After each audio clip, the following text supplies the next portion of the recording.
Welcome to game week 7 in the Premier League. Thogdad, how you doing? Hey Theo, are you bringing the boom to this video? I will be. Tell you what, I've heard there's another father and son on the YouTube that are a better duo. I think not. 5 points to me last week, 9 points Come to on, you. boom! This is the week I overtake you. One more request, no more booming. What?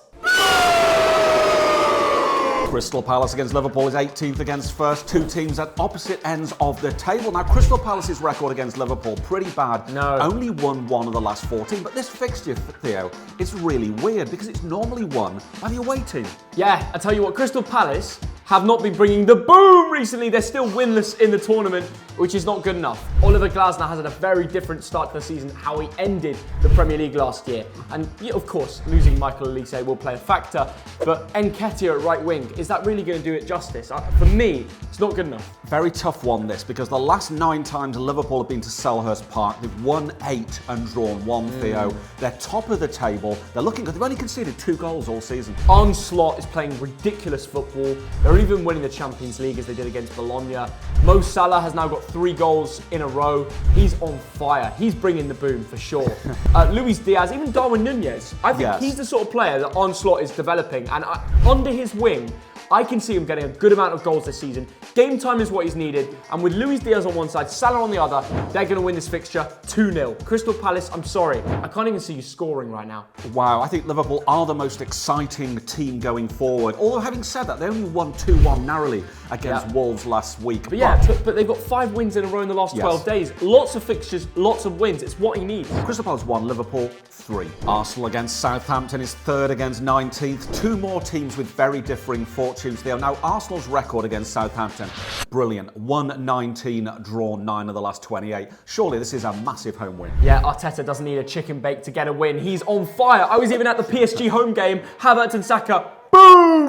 Tell me about that. Honestly, Talk us through that. Excellent from start to finish. Lots of PSG fans were saying we're going to come here, get a result. You know, Arsenal being too cocky. They're taking the Prem too serious. They're going to be caught off guard in the Champions League. And what did they do? They responded after the Atalanta 0-0 with a huge 2-0 win. Havertz, that header to beat Donnarumma, incredible. And then Saka with the free kick. You put it in a dangerous position, you will score. Honestly, they look unstoppable right now. That 4-2 heroic comeback at the end of the game at home to Leicester shows you the character this club has. Nothing's going to stop them, and I don't think it'll be Southampton, Dad. The thing about Arsenal, Theo, 17 clean sheets in 2024. I think that's the most of all the big leagues in Europe. But let's give Southampton some respect and talk about them. 1 point all season. How can we give them any respect? No offence to Southampton.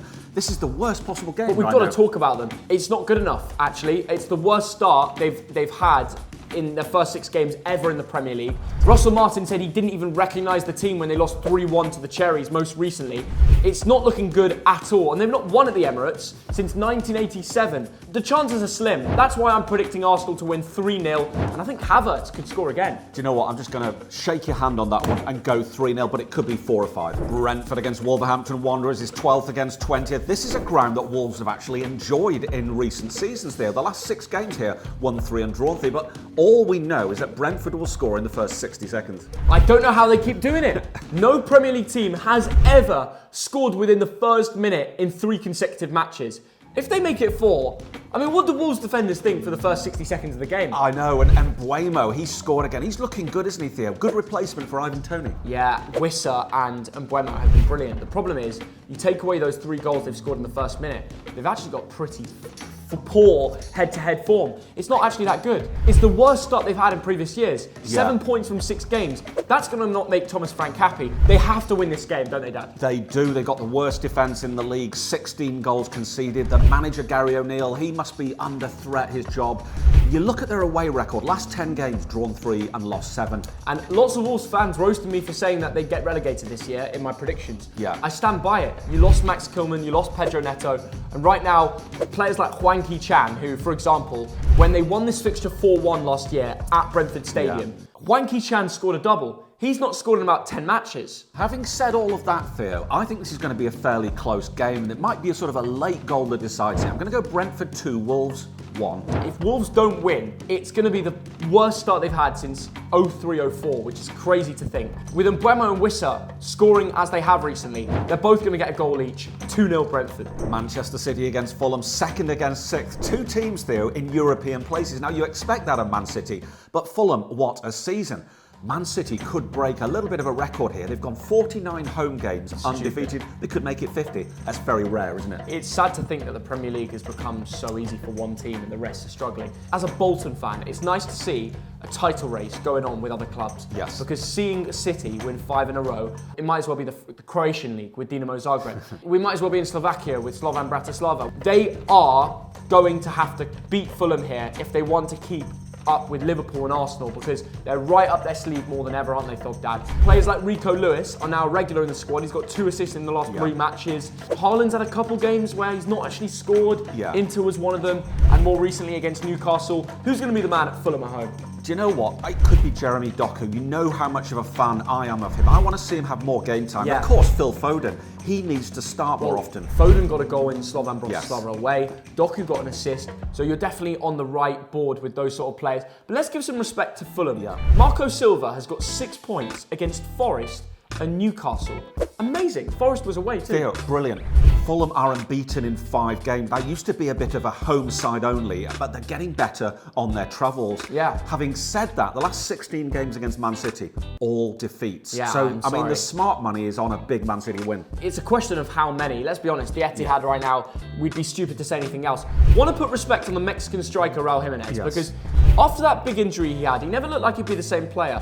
He's now got back into the Fulham team. Marco Silva gave him the confidence, put the confidence into making the starter again over Santiago Muñoz, who's a much younger, more quicker, bigger, stronger. But Raul Jimenez has that goal-scoring brain.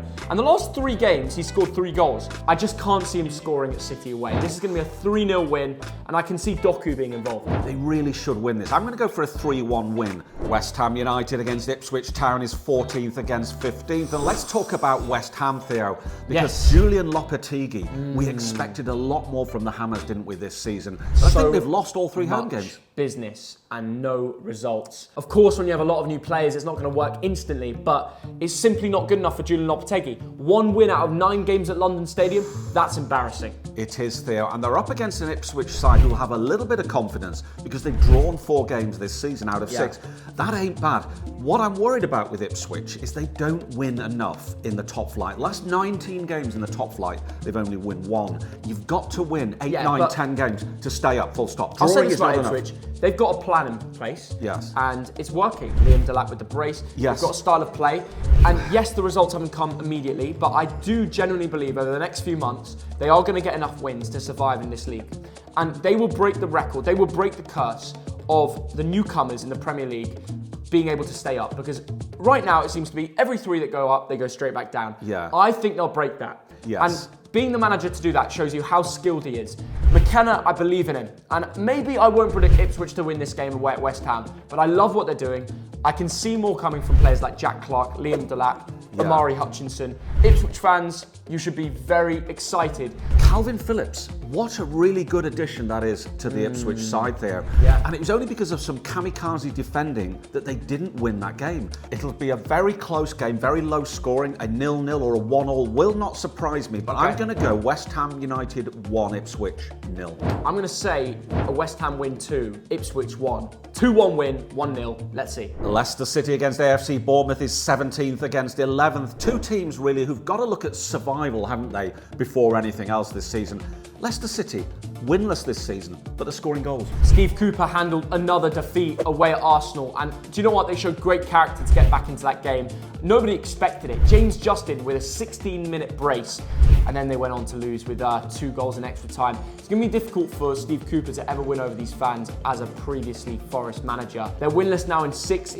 Honestly, it's not good enough. Leicester will be thinking, we have to beat Bournemouth at home. But it comes back to this thing of wins. The reason Bournemouth are 11th and not, say, 17th, They've won 2 out of 6 3 games. points Theo. is everything. Semenyo, 3 goals in the yeah. Premier League. He's going to have more to come, isn't he? He is, Theo, and the record of Bournemouth against Leicester, I think it's won 5, drawn 5 and lost 2 at this level. They're turning up to this ground with confidence. But I look at those Leicester games against, I think it was Spurs and Everton, where they came back. Exciting games where they only got a point. I think there's going to be goals in this one. I'm going 2-2. Well, 2-2, that's 2-2. a high-scoring draw. I like that. Iraola will be excited coming into this fixture, knowing that this club has won head-to-head 3 times in a row. But I'm not going for that. I'm going to agree on a draw, Dad, but low scoring. Okay. Leicester won, maybe a Vardy moment, and Bournemouth won. Semenyo, I can see him getting that 4th Premier League goal. So Jamie Vardy's going to bring the boom, is he, Theo? I think he will. He always seems to do it, even at 37. Boom!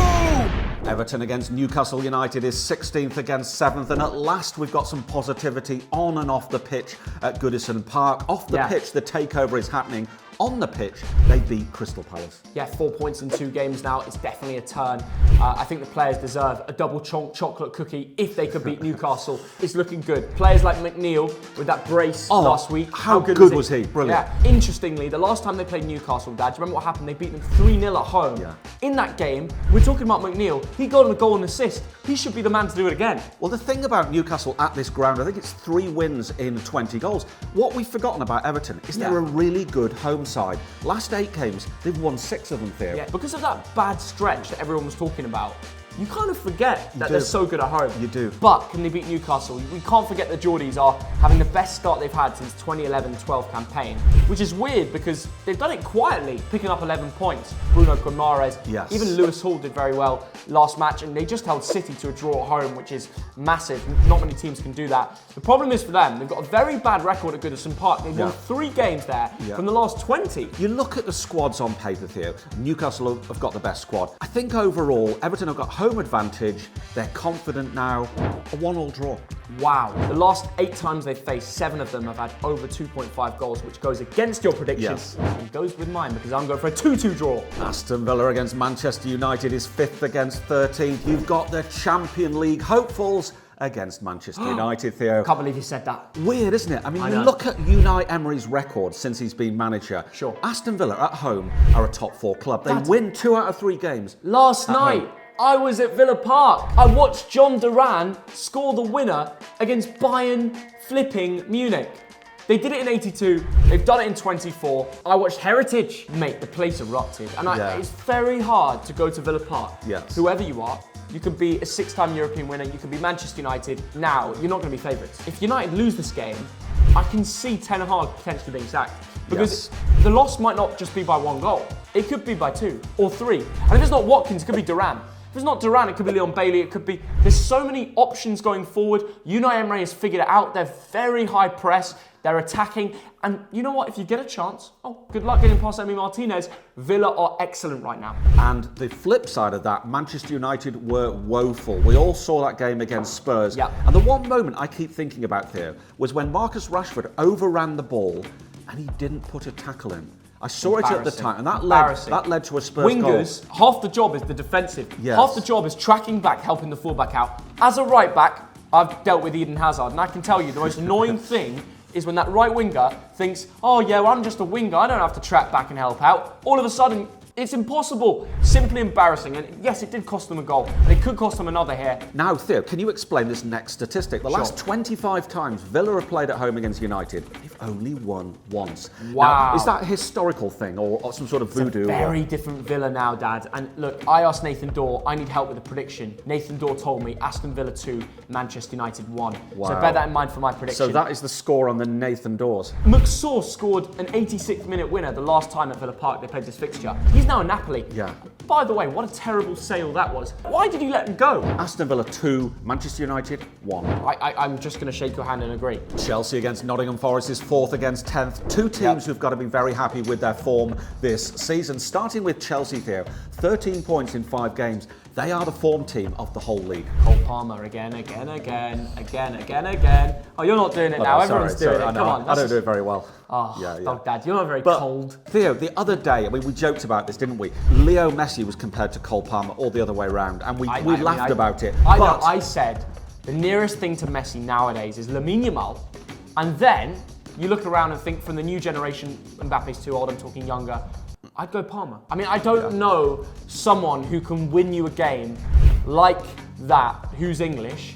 I'm sorry, I don't even think Bellingham can do it like him. The way Palmer does it, and I know he's further up the field, there's something special about that kid. And they play like they're Spanish or Argentinian. They're just winners. They play like it. And I think, I'm sorry, Forest, you come to this game, I can't see you getting anything. It's just so many different options in this Chelsea team. Nico Jackson's found form, for God's sake. He has. Now, there's a couple of interesting stats from this game. Chelsea, 15 goals this season.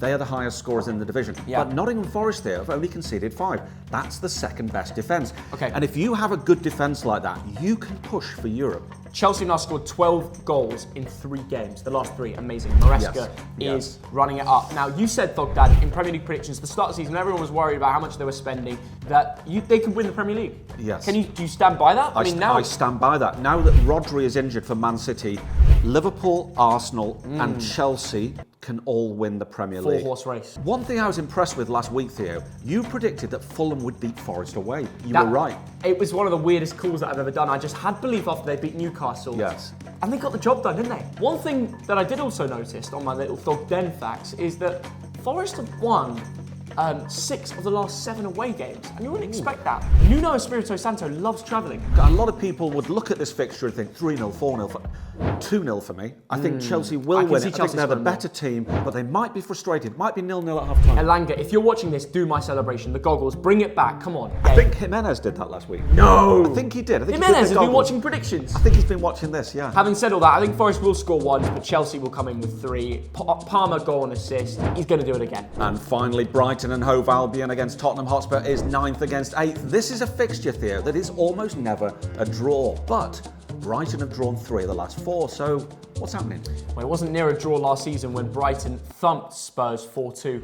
Ange will want to block out those memories, but it's easy to block out your memories when you're travelling, and he's just come back from Ferencvaros away. Whilst recording this video, we don't know the score, but I'm sure they'll beat them by a few, and that will give them confidence going to Brighton away. A lot of travelling though, isn't it? A lot of travelling, Theo. Now Spurs have won the last 2. They look really good against a poor Man United team. The likes of Maddison, Kulusevski looking good. I mean, I know Man United broke down, but Spurs caused it. Yes. They piled the pressure on. They didn't have Heung-min Son, which probably favoured United. Yes. Yet Spurs went there and they attacked. And do you know what? Ange Ball, they sing about it in the away end. They're loving Ange Ball instead. I think they will if they get a win at Brighton away as well.